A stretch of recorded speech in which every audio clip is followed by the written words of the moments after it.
আল্লাহ তুমি আমার গুনাহগার উম্মতকে বাঁচাও। বিশ্বনবী পাগলের মতো একবার হাউজে কাউসারে যাবেন, একবার সিরাতে যাবেন, একবার পুলসিরাতের দিকে, একবার হাউজে কাউসারের দিকে পাগলের মতো দৌড়াতে থাকবেন, তার কোনো গুনাহগার উম্মত যাতে জাহান্নামে ঢুকে না যায়। সেদিন কেউ সুপারিশ করতে পারবে না বিশ্বনবী ছাড়া। কিয়ামতের ময়দানে ওই বিভীষিকাময় সময়ে মুসিবতের কালে মানুষগুলো পাগল হয়ে বিশ্বনবীকে খুঁজতে আরম্ভ করবে। সবাই মিলে বিশ্বনবীর কাছে যেয়ে বলবে, ইয়া রাহমাতাল লিল আলামিন, ইয়া খাতামান নবীন, রাহমাতাল লিল আলামিন। দেখেন আমাদের কি অবস্থা, কি কঠিন বিপদে আমরা আছি, দাঁড়াতে পারি না, সূর্যের আলোতে ঘেমে হয়রান। আজকে কেউ সুপারিশ করতে পারবে না। সব নবীরা অপারগতা স্বীকার করেছে, তারা বলেছে আপনি ছাড়া কেউ নাকি আল্লাহর সামনে দাঁড়াতে পারবেন না, আপনি একটু সুপারিশ করেন। বিশ্বনবী বলবেন, আসো আসো, আজকের দিনে আমি ছাড়া আল্লাহর সামনে কেউ দাঁড়াতে পারবে না। বিশ্বনবী মাকামে মাহমুদে যে আল্লাহু আকবার বলে সিজদায় লুটিয়ে পড়বেন, আল্লাহ রাব্বুল আলামিন বিশ্বনবীকে এমন কিছু চমৎকার শব্দ শিখাবেন, ওই শব্দগুলো দিয়ে আল্লাহর প্রশংসা করে বিশ্বনবী কাঁদতে আরম্ভ করবেন। বিশ্বনবী এমন ভাবে অজর দ্বারায় সিজদায় লুটিয়ে পড়ে কাঁদবেন, রব্বুল আলামিনের রহমতের দরিয়ায় জোশ লেগে যাবে। রব্বুল আলামিন এই দৃশ্য থেকে সহ্য করতে পারবেন না। রব্বুল আলামিন বলবেন, ইয়া মুহাম্মদ ইরফা রাসাক, ও নবী আপনি মাথা তোলেন, মাথা তোলেন, আপনার কান্না আমি সহ্য করতে পারি না। নবী আপনি মাথা তোলেন, সাল তুতা, আজকে আপনি যা চাবেন তাই দেব। নবী আপনি সিজদা থেকে মাথা তোলেন, সাল তুতা, যা চাবেন তাই দেব। ওয়াশফা তুশাফা, যার জন্য সুপারিশ করবেন তার সুপারিশ কবুল করে নেব। বিশ্বনবী এবার মাথা তুলবেন। যে বিভীষিকাময় সময়ে প্রত্যেক নবী বলেছেন আমি পারবো না, প্রত্যেক নবী বলেছেন নফসি নফসি, আমার কি হবে আমি জানি না, আল্লাহ আমারে বাঁচাও। প্রতিটি নবী বলবে নফসি নফসি, আল্লাহ তুমি আমারে বাঁচাও, আমারে বাঁচাও। বিশ্বনবী মাথা তুলবেন, তুলে বলবেন রব্বি হাবলি উম্মতি, আল্লাহ তুমি আমার গুনাহগার উম্মতকে বাঁচাও। এই দুনিয়ার বুকে রব্বুল আলামিন সব নবীকে একটা করে দাওয়া মুস্তাজাবা দিয়েছেন, মানে যে দোয়া করলে কবুল হয়ে যায় সাথে সাথেই। দাও বিহা, দুনিয়ার সব নবীরা ওই দোয়াটা দুনিয়ায় করে ফেলেছে। সব নবীকে আল্লাহ একটা করে দোয়া দিয়েছেন, নবী দোয়া করলেই কবুল। সব নবীরা ওই দোয়া করে ফেলেছে দুনিয়াতে। বিশ্বনবী বলেন আমি করি নাই। ওয়া ইন্নী আখতাবিউ দাওয়াতি শাফাআতান লি উম্মতি ইয়াউমাল কিয়ামাহ, আমার ওই স্পেশাল দোয়াটা আমি দুনিয়ার বুকে কঠিন বিপদে পড়েও কোনোদিন করি নাই। আমি আমার স্পেশাল দোয়াটা কিয়ামতের দিন আমার গুনাহগার উম্মতকে সুপারিশের জন্য রেখে দিয়েছি। আল্লাহ বলবেন নবী ইরফা রাসাক, মাথা তোলেন, আর কাটবেন না। বিশ্বনবী মাথা তুলবেন, আল্লাহ বলবেন সাল তুতা, আপনি যা চাবেন তাই দেব। ওয়াশফা তুশাফা, সুপারিশ করেন, সুপারিশ কবুল করব। বিশ্বনবী বলবেন আল্লাহ ওই স্পেশাল দোয়াটা দুনিয়াতে করি নাই, আজকে আমি তোমার দরবারে দাঁড়িয়ে কিয়ামতের দিন ওই দোয়াটা করছি। আল্লাহ আমার যে উম্মতের হৃদয়ে যাররা পরিমাণ ঈমান আছে, আমার একটা উম্মতকেও তুমি জাহান্নামে ঢোকাতে পারবা না। বিশ্বনবী পাগলের মতো একবার হাউজে কাউসারে যাবেন, একবার সিরাতে যাবেন, একবার পুলসিরাতের দিকে, একবার হাউজে কাউসারের দিকে পাগলের মতো দৌড়াতে থাকবেন, তার কোনো গুনাহগার উম্মত যাতে জাহান্নামে ঢুকে না যায়। সেদিন কেউ সুপারিশ করতে পারবে না বিশ্বনবী ছাড়া। এজন্য 5 নম্বর আল্লাহ বললেন মান যাল্লাযী ইয়াশফাউ ইনদাহু ইল্লা বিইযনিহি, কার সাহস আছে, কার এত বড় বুকের পাটা কিয়ামতের কঠিন দিন আল্লাহর সামনে দাঁড়িয়ে সুপারিশ করবে? কারো ক্ষমতা নেই, কারো ক্ষমতা নাই। বিশ্বনবী সেদিন সিজদায় পড়ে উম্মতের জন্য কাঁদবেন, সবাই কাঁদবে নফসি নফসি, আল্লাহ আমারে বাঁচাও, আল্লাহ আমারে বাঁচাও। বিশ্বনবী বলবেন উম্মতি উম্মতি, বিশ্বনবী আমার জন্য কাঁদবেন, আপনার জন্য কাঁদবেন, আমাদের জন্য সেদিন কেঁদে কেঁদে জাহান্নামের দরজায় দাঁড়িয়ে আমাদেরকে টেনে টেনে জান্নাতে ঢুকাবেন। এজন্য এই বিশ্বনবীর ভালোবাসা যেন আমাদের হৃদয়ে ভরপুর থাকে। আমার ভাইয়েরা, প্রতি শুক্রবার বিশ্বনবীর উপরে বেশি বেশি যেন আমরা দুরূদ পড়ি। আমরা যখন বিশ্বনবীর সালাম দেই, দুরূদ পড়ি, একদল স্পেশাল ফেরেশতা আছে যারা বিশ্বনবীর দুধটা নিয়ে সরাসরি বিশ্বনবীর রওজায় যায়, যে বলে অমুকের বেটা অমুক আপনারে সালাম দিয়েছে। বিশ্বনবী নিজ কবরের থেকে নিজেই সালামের উত্তর দেয়।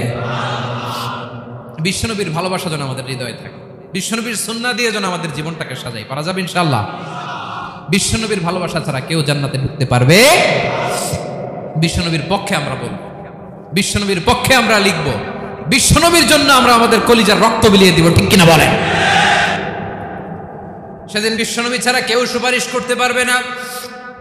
5 নম্বর আল্লাহ বললেন, মান যাল্লাযী ইয়াশফাউ ইনদাহু ইল্লা বিইذনি, কে আছে সুপারিশ করবে আল্লাহর সামনে আর আপনি আপনার বাবার দরবারে যে সেজদা দেন। হ্যাঁ, ইব্রাহিম আলাইহিস সালাম থারথার করে কাঁপবে আর বলবে নাফসি নাফসি, আল্লাহ আমারে বাঁচাও। মুসা আলাইহিস সালাম থারথার করে কাঁপবে, আল্লাহ নাফসি নাফসি, আমারে বাঁচাও। আর আপনি পীরের দরবারে যে সেজদা দেন। কোথায় আছেন আপনি? খবরদার, কেউ বাঁচাতে পারবে না। যাকে ইল্লা আল্লাহ যাকে অনুমতি দেন, বিশ্বনবীকে দিবেন, নবীদেরকে দিবেন, এরপরে আল্লাহ তার স্পেশাল ওয়ালিদেরকে, মুত্তাকিনদেরকে, শহীদদেরকে, সিলেক্টেড বান্দাদেরকে দিবেন। কিন্তু কাকে দিবেন, কার জন্য দিবেন, দুনিয়ার কেউ জানে না একজন ছাড়া, তিনি কে?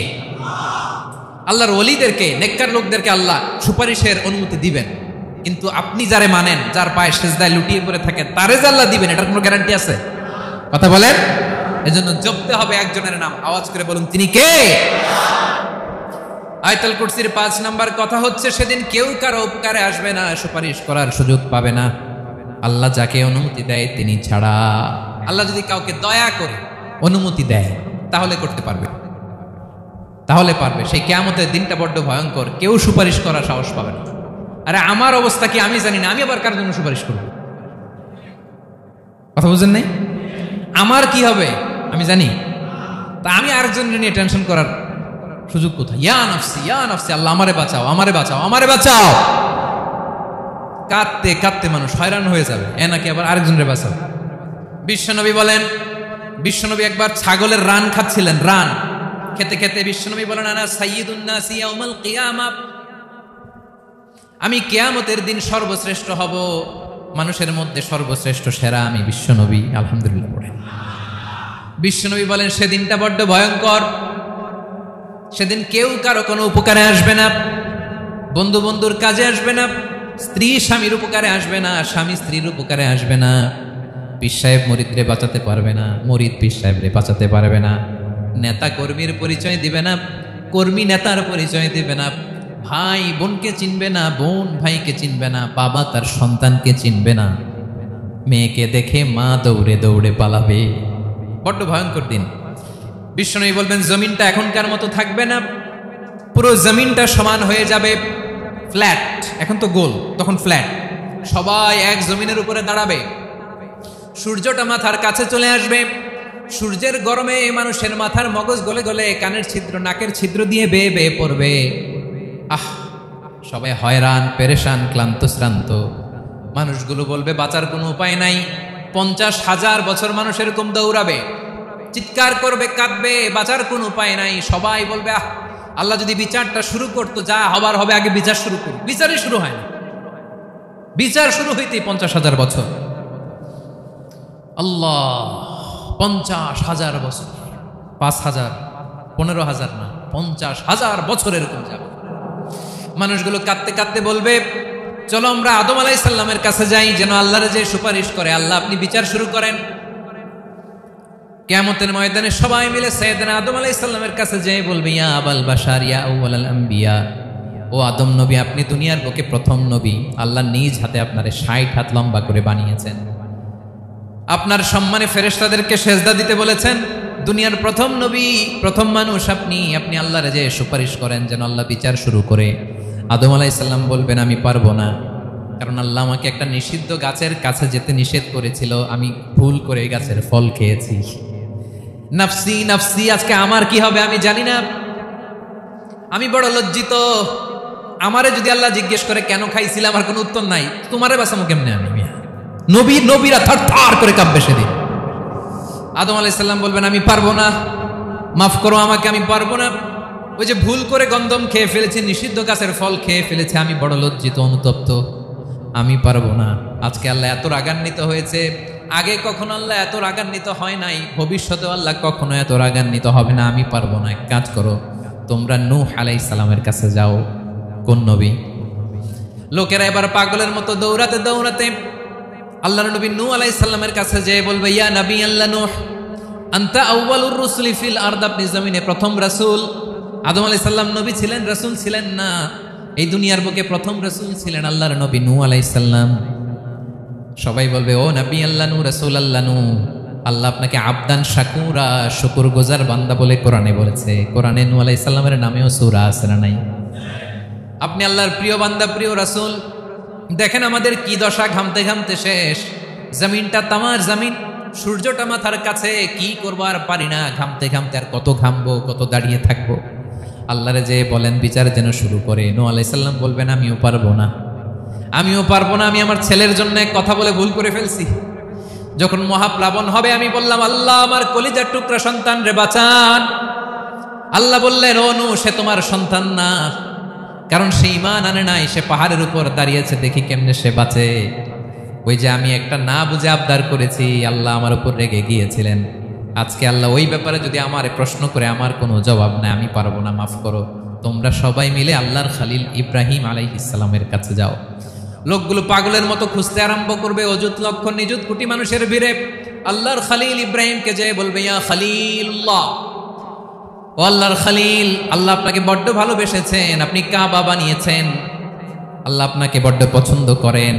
দেখেন আমাদের কি অবস্থা। আপনি যে আল্লাহর কাছে সুপারিশ করেন যেন আল্লাহ আজকে বিচার শুরু করে। আল্লাহর নবী ইব্রাহিম বলবেন, আমিও পারবো না, আমি আমার জীবদ্দশায় 3টা মিথ্যা বলেছি। কয়টা? আসলে মিথ্যা না, একটু টুইস্ট করে কৌশল করে কথা বলেছিলেন, ওইটাকে হাদিসে মিথ্যা বলা হয়েছে। আমি জীবনে 3টা মিথ্যা বলেছি, জীবন বাঁচানোর তাগিদে কৌশল করে 3টা কথা বলেছি। আজকের এই কঠিন ময়দানে আল্লাহ যদি ওই 3টা কথার ব্যাপারে জিজ্ঞেস করে, লজ্জায় আমি মাথা দেখাতে পারবো না, আমিও পারবো না, আমিও পারবো না। আজকে আল্লাহ এত রেগে আছে, আগে কখনো এত রাগে নাই, পরেও রাখবে না। তোমরা সবাই মিলে বনি ইসরাইলের নবী মূসা আলাইহিস সালামের কাছে যাও। সবাই এবার যাবে মূসা আলাইহিস সালামের কাছে, যে বলবে, ইয়া নবী আল্লাহ মূসা, আপনি ছিলেন কালিমুল্লাহ, আল্লাহর সাথে সরাসরি কথা বলতেন। রব্বুল আলামিন আপনাকে তাওরাত কিতাব দিয়েছেন, আপনি যে একটু সুপারিশ করেন। আল্লাহর নবী মূসা বলবেন, মাফ করো, আমিও পারবো না, আমি দুনিয়ার বুকে ভুল করে একটা মানুষকে মেরে ফেলেছি। আমি মারছিলাম আদব শিক্ষা দেওয়ার জন্য এক থাপ্পড়, এই থাপ্পড়ে যে ওই লোক মরেই যাবে আমি জানতাম না। আজকে আল্লাহ যদি জিজ্ঞেস করে কেন মারলা, জবাব আছে? ওই লজ্জায় আমি অনুতপ্ত, আমি পারবো না, আমার এই কথা বলো না। আজকে আল্লাহ বড্ড রেগে আছে, আমি পারবো না। তোমরা আল্লাহর নবী সাল্লাল্লাহু আলাইহি সাল্লামের কাছে যাও। কিয়ামতের ময়দানে মানুষগুলো পাগল পাড়া হয়ে আল্লাহর নবী ঈসা আলাইহিস সালামের কাছে যাবে, যে বলবে, নবী ঈসা আপনি রূহুল্লাহ, বাবা ছাড়া আল্লাহ আপনাকে বানিয়েছেন, ইনজিল কিতাব দিয়েছেন, মৃত মানুষকে আপনি জীবিত করতে পারতেন। আজকের এই কঠিন বিপদের দিনে আপনি আমাদের সাহায্য করেন। আল্লাহর কাছে যে বলেন যেন বিচার শুরু করে। ঈসা আলাইহিস সালাম বলবেন, আমিও পারবো না, ইন্নী উবিদতু মিন দুনিল্লাহ, আমার উম্মত খ্রিস্টানেরা আল্লাহরে বাদ দিয়ে আমি ঈসার ইবাদত করেছে। আমার মা ম্যারি আর আমাকে ডাকতো জেসাস ক্রাইস্ট, আমার ইবাদত করেছে, যদিও আমি আমার ইবাদত করতে বলি না। ঈসা আলাইহিস সালামও ইবাদত করতে বলেছেন একজনের, তিনি কে? আল্লাহর নবী ঈসা আলাইহিস সালাম বলবেন, আমিও পারবো না, আজকে আল্লাহ অনেক রেগে আছে, আমি পারবো না। তবে একটা পরামর্শ দিতে পারি, একটা সাজেশন দিতে পারি। আজকের দিনে এই কঠিন মুসিবতের কালে, এই কঠিন সময়ে কেউ আল্লাহর দরবারে দাঁড়িয়ে একটা টু শব্দ করার ক্ষমতা কারো নাই, একমাত্র আখিরি জামানার পয়গম্বর বিশ্বনবী মুহাম্মদুর রাসূলুল্লাহ ছাড়া। মানুষগুলো এবার আগুনের মধ্যে পানি দিলে যেমনি আগুন নিভে যায়, দাউ দাউ করা হৃদয়ে জ্বলন্ত আগুন তাদের ঠান্ডা হবে। কিয়ামতের ময়দানে ওই বিভীষিকাময় সময়ে মুসিবতের কালে মানুষগুলো পাগল হয়ে বিশ্বনবীকে খুঁজতে আরম্ভ করবে। সবাই মিলে বিশ্বনবীর কাছে যে বলবে, ইয়া রাহমাতাল লিল আলামিন, ইয়া খাতামান নবীন, রাহমাতাল লিল আলামিন।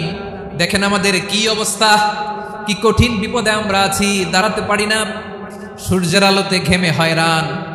আজকে কেউ সুপারিশ করতে পারবে না। সব নবীরা অপারগতা স্বীকার করেছে, তারা বলেছে আপনি ছাড়া কেউ নাকি আল্লাহর সামনে দাঁড়াতে পারবেন না, আপনি একটু সুপারিশ করেন।